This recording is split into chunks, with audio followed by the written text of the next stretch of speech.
seconds faster than the two cars ahead of him. The genius of Michael Schumacher is making up for the deficiencies of the Ferrari.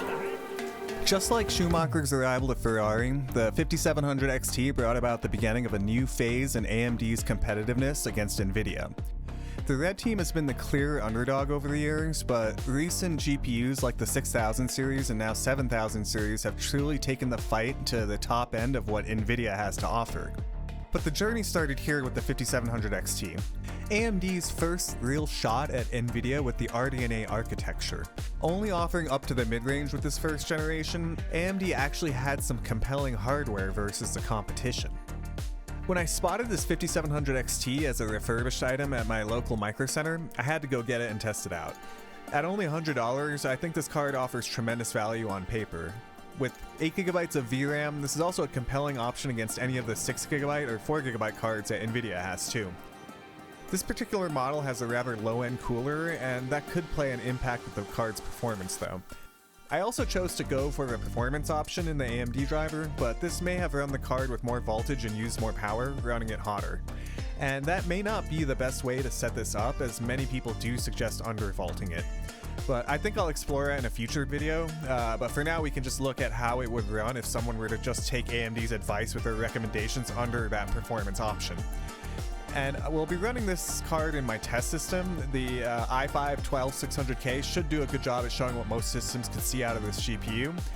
And I'm running the AMD Adrenalin driver version 24.1.1. Now, let's get to the results.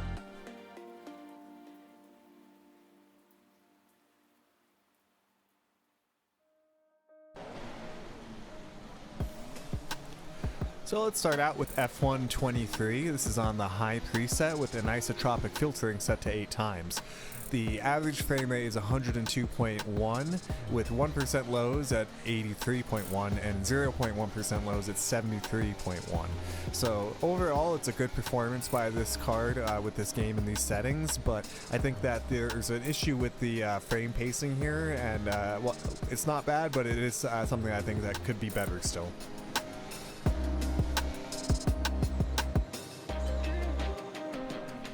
So now we're on to Dirt Rally 2. We're playing on the Ultra preset with 8 times MSAA and 8 times anisotropic filtering.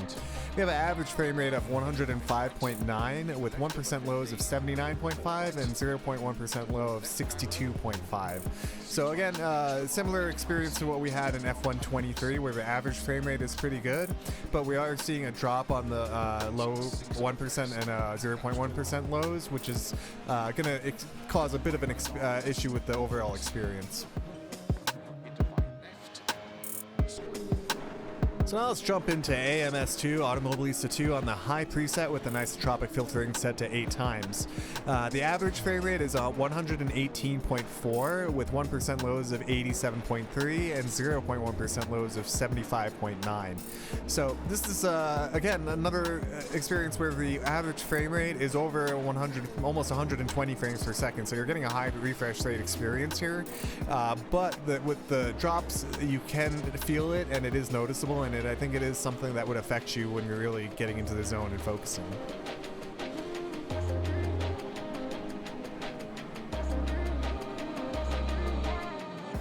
Okay, it's time for some BeamNG. This scenario is really fun. I think I'm going to start using this one more often. Can be a little bit variable, but I think it also shows a lot of what BeamNG can do as far as like the way it's having to render everything and the physics and the overall experience too. So average frame rate here is 105 even, 1% lows of 68.8 and 0.1% lows of 42.3. So this is one where I did start to notice like the hiccups here and there from that. And again, good average frame rate, but the drops for the 0.1% lows were noticeable. Not sure if maybe the low setting would help, but I think that it's something that I think BeamNG just needs some more optimization in general too.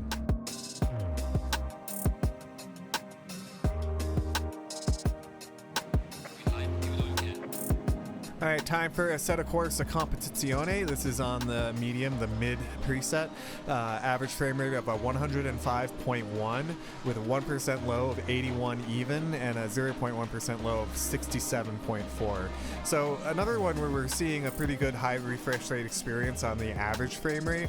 But this game was one in particular where I would notice the stuttering happening at different points. Sometimes it seemed like it was because of what the AI was doing. Other times it just seemed like it was just a random event or something else in the game engine that was causing that. So not sure what that was, but it was noticeable here, and we're not running crazy settings here either.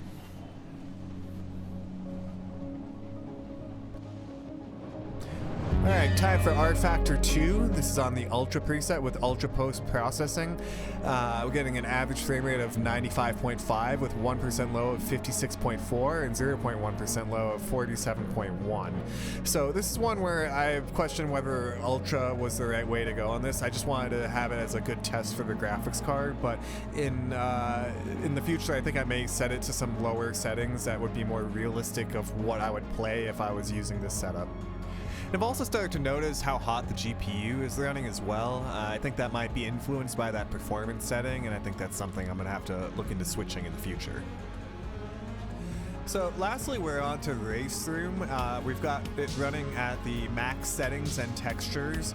We're getting an average frame rate of 115.9 with 1% low of 82 even and a 0.1% low of 70.4. So it's pretty much a similar experience again that we're seeing with this card, where the average frame rate is quite good, close to 120 frames per second, so it's a great high refresh rate experience, but the 1% lows and 0.1% lows suggest, and I felt it too, that there is a little bit of stuttering and a little bit of hiccups that you can feel that would be distracting when you're trying to drive.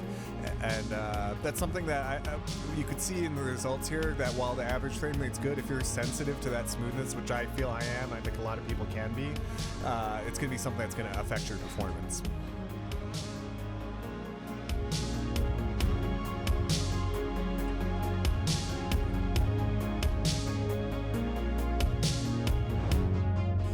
So overall, I have to say that the 5700 XT performed really well, but in a lot of the games it seemed like there were still issues with the frame pacing, and this was the case in a few of the titles more so than others, but it was something that I could notice, and while it wasn't particularly terrible or game-breaking in most cases, I'm still surprised as this hasn't improved more, since it was something that I found when I originally owned one a few years ago.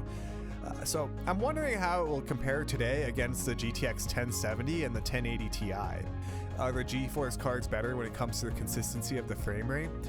That's what I'll be working on next, so subscribe if you want to see more sim racing PC hardware content like this, and thank you again to everyone who watches my videos.